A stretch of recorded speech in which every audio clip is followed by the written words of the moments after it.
pagi, Shalom. Puji Tuhan. Ya, pagi ini saya akan membawakan renungan firman Tuhan yang terambil dari Matius 14 ayat 13 sampai dengan ayat yang ke-21. Judul perikop ini, Yesus memberi makan 5.000 orang.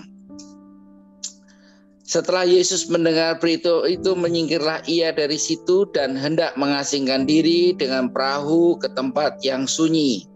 Tetapi orang banyak mendengarnya dan mengikuti dia dengan mengambil jalan darat dari kota mereka.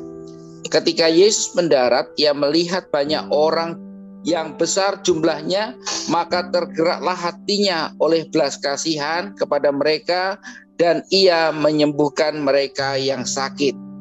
Ayat 15, menjelang malam, murid-muridnya datang kepadanya dan berkata, tempat ini sunyi dan hari sudah mulai malam. Suruhlah orang banyak itu pergi supaya mereka dapat membeli makanan di desa-desa. Tetapi Yesus berkata kepada mereka, tidak perlu mereka pergi, kamu harus memberi mereka makan. Jawab mereka, yang ada pada kami di sini hanya 5 roti dan 2 ikan. Yesus berkata, bawalah kemari kepadaku. Lalu disuruhnya orang banyak itu duduk di atas rumput, dan setelah diambilnya 5 roti dan 2 ikan itu, Yesus menengadah ke langit dan mengucap berkat, lalu memecah-mecahkan roti itu dan memberikannya kepada murid-muridnya. Lalu murid-muridnya itu membagikannya kepada orang banyak. Dan mereka semuanya makan sampai kenyang. Kemudian orang mengumpulkan potongan-potongan roti yang sisa itu 12 bakul penuh, dan yang ikut makan kira-kira 5.000 laki-laki, tidak termasuk perempuan dan anak-anak. Puji Tuhan. Firman Tuhan hari ini saya sengaja mengambil ayat yang sering kita dengar, sering kita hafal. Bahkan saya pernah mengunjungi gereja yang ada di Israel, itu gereja disebut 5 roti dan 2 ikan.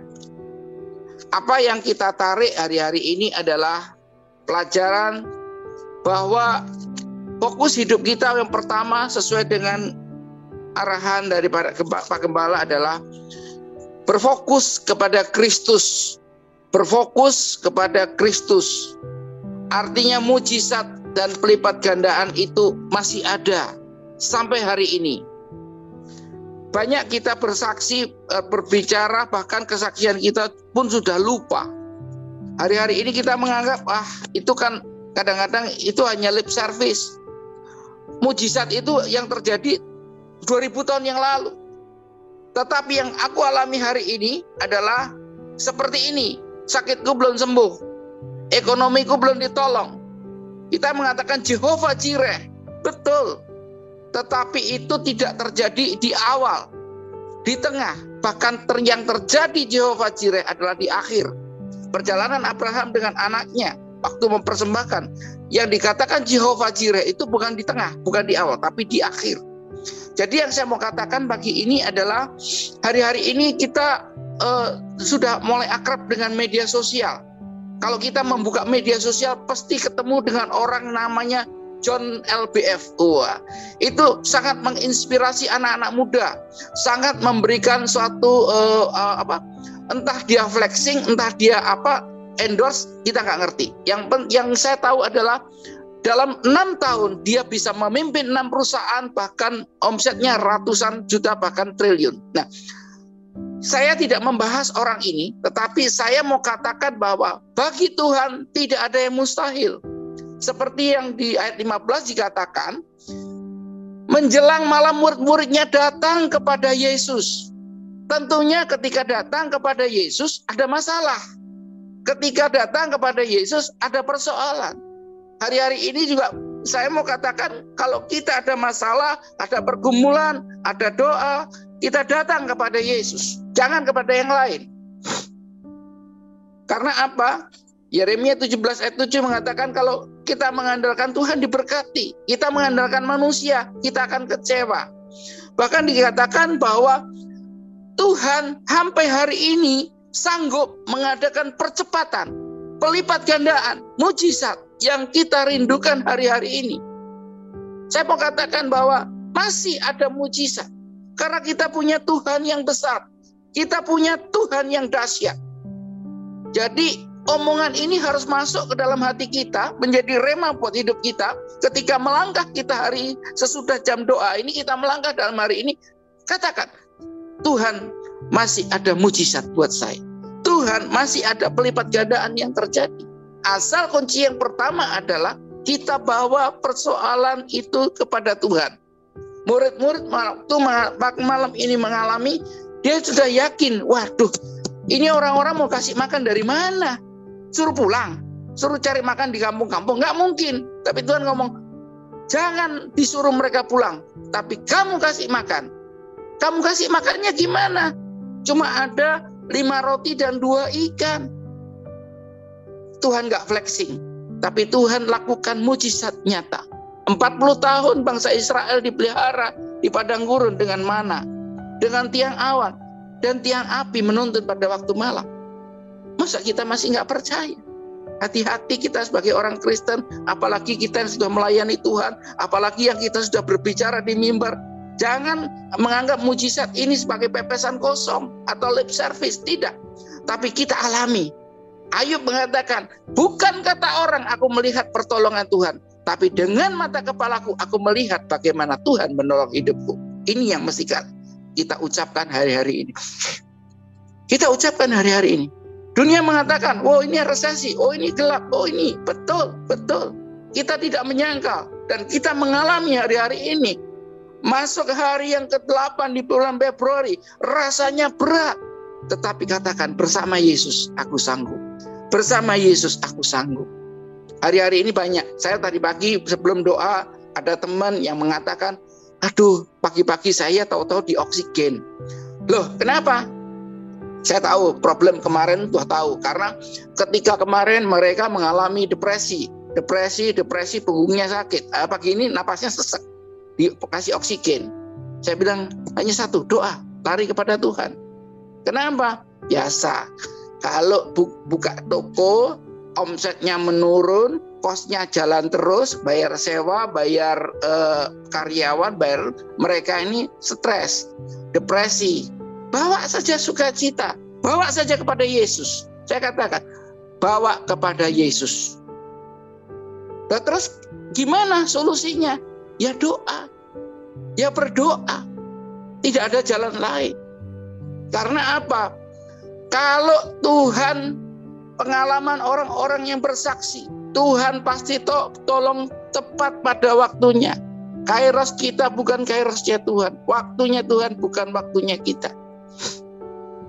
Jalani saja dengan ucapan syukur. Bekerjalah dengan keras. Bekerjalah dengan smart. Kenapa saya katakan bekerja dengan smart, bekerja dengan keras?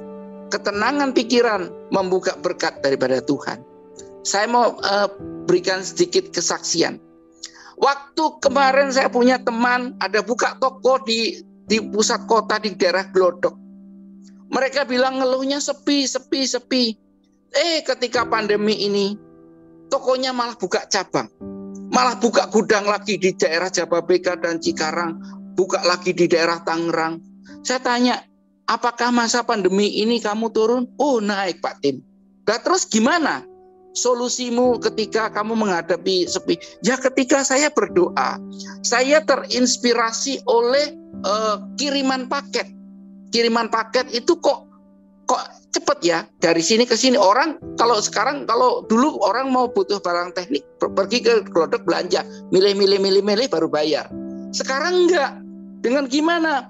Mereka tunjukkan di media sosial. Oh ini loh, ada tang, ada obeng, ada palu, ada alat las, ada alat semprot dan sebagainya. Itu mereka jual lewat media online. Dan ketika itu diterima oleh seluruh Indonesia, seluruh Indonesia ngorder.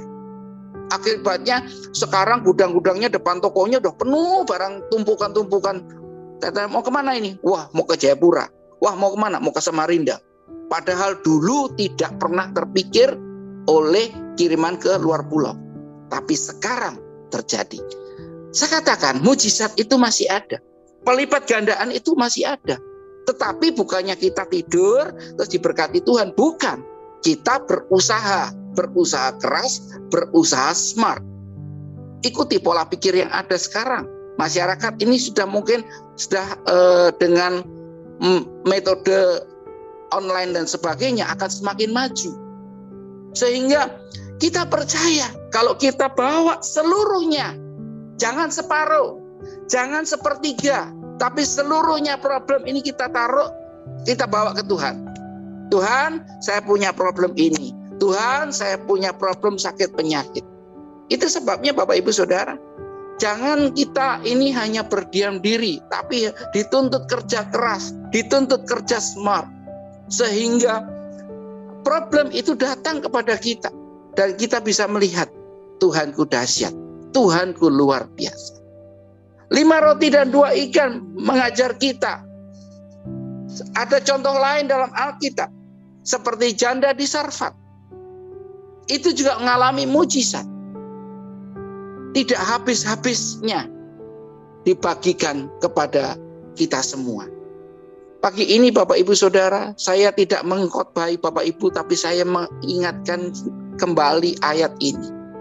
Jangan batasi kuasa Tuhan. Jangan batasi mujizat yang terjadi. Siapkanlah hatimu, sehingga hatimu siap dituangi berkat yang besar oleh Tuhan. Miliki kapasitas hati yang besar. Jangan hati yang sempit.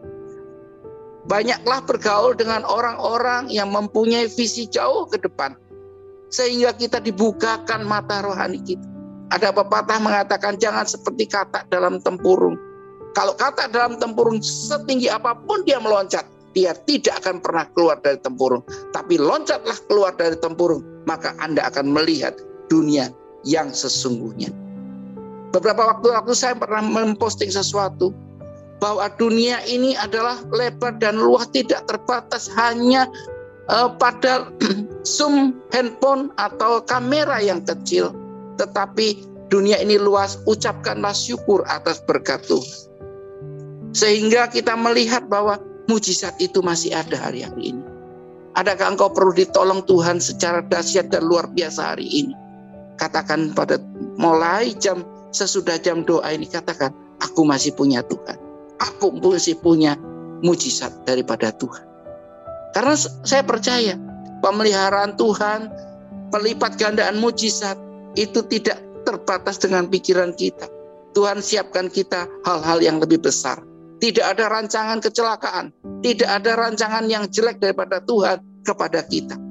Hanya kita yang suka berpikir bahwa sesuatu itu jelek. Oh, ini karena Tuhan menguji aku. Tuhan gak pernah menguji yang jelek buat kita. Tuhan memikirkan, merancangkan sesuatu yang baik. Sepertinya saya ngomong ini klise, tapi coba alami, langkahi apa yang saya katakan. Tuhan merencanakan sesuatu yang baik buat kita. Hanya waktunya Tuhan tidak sama dengan waktunya kita. Saya percaya pagi ini dengan dibacakan Matius 14 ayat 13 sampai 21, kita diingatkan kembali, mujizat masih ada. Pelipat gandaan masih terjadi. Jangan batasi Tuhan dengan gajimu. Jangan batasi Tuhan dengan apa yang ada dalam pola pikirmu. Tapi luaskanlah pola pikirmu. Siapkan hatimu untuk menerima berkat dan mujizat daripada Tuhan. Saya percaya ketika engkau menghidupi firman ini dan engkau melangkah bersama Tuhan, Tuhan memberkati hidupmu.